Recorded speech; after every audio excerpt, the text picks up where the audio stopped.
Bona nit, benvinguts a la Ronda, Canal Català. Com sempre analitzarem tota l'actualitat relacionada amb el Futbol Club Barcelona. Tenim contertulians d'autèntic luxe perquè els dimecres intentarem centrar el programa quan no hi hagi Champions amb el tema electoral. Per això hem convidat tot un mestre del periodisme d'investigació, dels pocs que treuen notícies i que s'atreveixen a publicar-les encara que siguin contracorrent, Mario Ruiz, director adjunt del Triangle. Ja sabeu que és una de les meves publicacions favorites, per això, per valents, per atrevits i per collonuts. Eva Parera, exdirectiva del Futbol Club Barcelona, i sex símbol aquí a la Ronda. Cada cop que vens, Eva, escolta... La liu. Sí, la lies perquè ets molt guapa, oi? Ets molt guapa i a més intel·ligent i bona advocada. Gràcies, Eva Parera.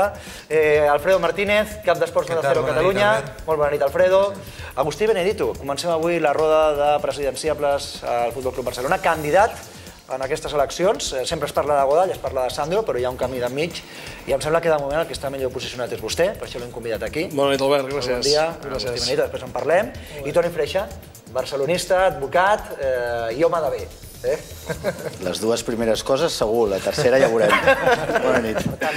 Està jugant de lateral esquerra. Clar, jo l'he vist jugar de central i m'agrada molt. Si està jugant de lateral esquerra, aleshores això comportaria que Maxwell jugaria de lateral dret. No ho sé. L'altre dia ho va fer bé. Ja toques tot, no? Però l'altre dia ho va fer bé contra el Getafe de lateral dret. No sé com ho veu Agustí Benedito, però a mi em va semblar que va fer un partit molt correcte. Jo de futbol i m'he rodejat de la gent que hi ha avui aquí a Plató. Quasi bé ni m'atreveixo a parlar-ne. Sí, home, i tant. Però com a aficionat, diguem-ne, jo no tinc gaire clar. Jo pujaria algun nano del Barça Atlètic. No tinc clar si potser posant Fontas al mig i el Puyol a la dreta o potser el Marc Bartra a la dreta amb el Puyol de central. Jo estic amb l'Eva Parera, Puyol de central, això segur amb Milito. Lateral esquerra, mantenir Maxwell, que és la seva posició, i aleshores sí, Bartra probablement a la dreta. Jo crec que tenim totes les de guanyar, perquè el Barça té més pagada que no pas l'Atlètic de Madrid. I tenim més equip. I més equip. I tenim més nivell, més qualitat. Sé que és important, però al final a mi em sembla que està davant d'un partit que hi tenim totes les opcions. I el Barça, malgrat tenim aquesta dificultat amb aquesta posició lateral dret o central, em sembla que estem davant d'un equip que... El que passa és que Guardiola, precisament contra aquest rival, siempre ha estat molt crític amb l'equip. Agustí, es una gran ventaja tener ya el puesto de entrenador decidido, ¿no? Os quita un problema, ¿no? A todos. Sí, és una gran avantatge, és una gran sort. Jo crec, però això ja no per, suposo que dius en clau una mica de precandidatura, no? De precandidatura, sí. Jo crec que és una sort molt gran per tots els barcelonistes. Un problema menys, no? Sí, jo crec que el Pep Guardiola, el fet que ell sigui en aquests moments l'entrenador del primer equip de futbol i que ho faci de la manera que ho està fent, condicionarà molt, crec jo, tot el que fa, tots els projectes i totes les propostes referents a estructures esportives de les candidatures. Després en parlem del seu projecte, però si vostè arribés algun dia a ser president del Barça, li agradaria Pep Guardiola d'entrenador i també de secretari tècnic o només d'entrenador? Sí, jo prou que ho intentaré, si he de ser president, prou que ho intentarem el proper 13 de juny. Però no, nosaltres tenim una estructura, i ara no voldria tampoc, potser voldries parlar-ne més tard, no? No, però ja que es volia el tema, no? Tenim un disseny d'estructura esportiva amb algunes modificacions, però jo crec que com nosaltres, els de més precandidats, tindrem molt interès de parlar-ne amb el Pep Guardiola, si arriba el moment. Aleshores es fa molt difícil, inclús davant d'un disseny propi, no tenir en compte no poder-ho parlar amb el Pep Guardiola. Per saber el que vol ell, no? Sí, per veure de quina manera es fa la proposta definitiva. Nosaltres tenim les idees i jo voldré almenys parlar-ho amb ell quan sigui l'hora, si és el cas, i acabar de trobar el model definitiu de la proposta, això sí que nosaltres portem, però jo crec que una mica estarem tots igual. Que depèn una mica de com vulguis estructurar la junta directiva i els càrrecs, no? És a dir, m'imagino que una junta directiva que sigui, diguéssim, presencial en partits i que posi el club en mans de professionals, potser sí que necessita un secretari tècnic. Una junta directiva amb uns directius més actius o proactius en la gestió del club del dia a dia, potser tampoc necessita si un dels membres és una persona que ya s'hi dedica en aquest món, ¿no? Ya sabe de qué va esta historia, ¿no? Lo que ha dicho Agustí tiene parte de razón. También un poco hay que ver lo que le gustaría a Guardiola, porque creo que tiene una gran ventaja el barcelonismo ahora mismo, que ya hay un entrenador, que es un proyecto súper sólido. Entonces, con la opinión de él, si él cree que puede crecer pues teniendo un mayor control de ciertas cosas, que me consta que le gustaría tener cierta professionalització de ciertos puntos, a lo mejor facilita el trabajo. Nosaltres estem, sí, amb un disseny d'estructura que ja sé que la diferència semàntica no és gran, no? Però més aviat parlaríem de secretari tècnic més que de director tècnic, si manteneu el que vull dir, diguem-ne, no?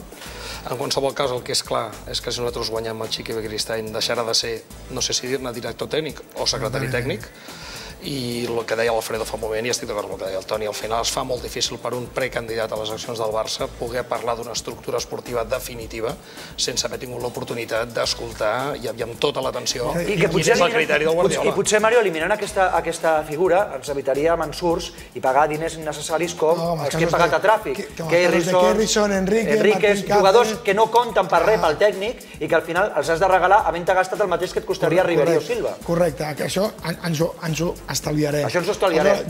I el sou de Chiqui també, el podrem aplicar igual a descomptar l'abonament als socis. El que volia incidir molt és que per lo que esteu dient, per lo que esteu comentant tant el Toni com tu, Agustí, és que s'ha de parlar amb el Pep una vegada arribi a l'1 de juliol. Aleshores, com us ha sentat, o com t'ha sentat a tu com a precandidat, la presentació aquella o el paripé que va fer el president, el Joan Laporta, presentant un acord de renovació amb el Pep Guardiola. Si tot està per parlar a partir del dia 1, potser el candidat que guanyi no arriba a un acord amb el Pep, o potser al Pep no li agrada una cosa i agafa i se'n va.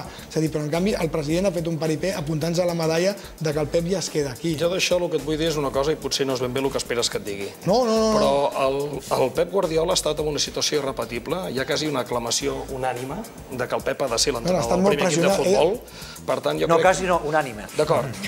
Amb la qual cosa jo crec que ell estava professionalment davant de la possibilitat de fer el millor contracte professional de tot el món del futbol. Ha sigut honest. Jo crec que si ell ho hagués volgut, estar en situació, a més sense forçar, vull dir, la gent li reclamava. I per tant és que ell hagués demanat, crec jo, 2 anys, que 3 anys, que 4 anys, que 5 anys, i que si 7, que si 8, que si 10, que si 12. Per tant, el que jo valoro molt és que ell, per barcelonisme, ha renunciat a firmar un contracte que podria representar fàcilment 40 o 50 milions d'euros.